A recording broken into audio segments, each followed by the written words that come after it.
Situation compliquée, mais c'est une situation que vous connaissez, que vous avez déjà gérée à Antibes. Oui, effectivement, cette saison réserve pour beaucoup de clubs de Jeep Elite on va dire des situations compliquées à gérer. Il est vrai que l'expérience que j'ai pu avoir avec Antibes en étant chaque année dans cette partie du championnat et dans ce type de challenge de maintenir l'équipe, me donne peut-être un savoir-faire par rapport à ça, me donne une expérience et me donne peut-être aussi un calme que je vais pouvoir apporter au club de Châlons pour mettre un petit peu d'ordre dans les priorités à se fixer pour parvenir à ce défi-là et pour pouvoir accompagner l'équipe en place à, on va dire, exprimer tout le potentiel qu'elle a, parce qu'il y a quand même du potentiel parmi l'équipe. Et voilà, il va falloir essayer de trouver des leviers pour remobiliser un petit peu cette équipe qui a effectivement une situation à gérer à laquelle elle n'était peut-être pas préparée.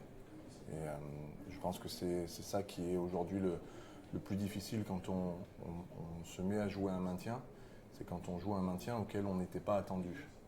Et je le vois souvent dans des équipes qui sont sur cette lutte dans le maintien sans en avoir initialement le statut.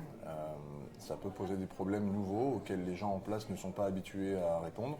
Et Châlons est dans cette situation-là. Vous n'arrivez pas en terrain connu, c'est une équipe que vous connaissez bien. Vous aviez déjà pris des contacts bien avant. Enfin, vous connaissez très bien cette équipe.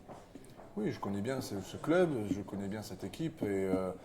Parce qu'effectivement, ce club-là, c'est des dirigeants et des membres du staff aussi que j'ai côtoyés à plusieurs reprises pendant ma carrière avec Antibes.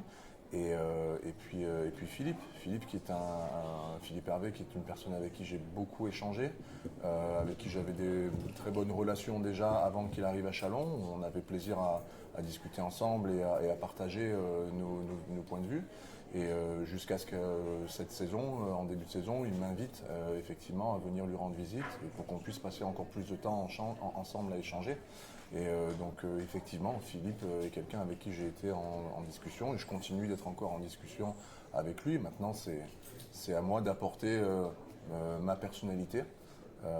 Je mettrai un point d'honneur à être authentique par rapport à ce que je peux apporter. Et voilà, je m'adapterai aux besoins de mon environnement, mais c'est avec ma personnalité que je vais essayer de relever ce défi. Ce sera ma dernière question. Vous vous fixez un objectif? Je crois que dans un club comme Châlons, on est rapidement, on va dire, amené à regarder vers le long terme, vers le développement du club, vers d'autres parties du classement. Seulement, ce que j'ai appris récemment quand même, c'est qu'il n'est pas possible de se projeter dans un avenir à moyen terme ou dans des objectifs élevés si on n'assure pas le court terme, si on n'a pas le réalisme de ce qui est indispensable à l'instant présent. Et je crois qu'aujourd'hui, le réalisme nous pousse à constater qu'il faut déjà donner de la sécurité à ce club. Il faut laisser ce club-là le plus loin possible de la zone de relégation. Et aujourd'hui, on est en plein dedans. Donc il y a un premier travail à faire dans cet objectif-là. Et je crois qu'il faut faire les choses dans l'ordre.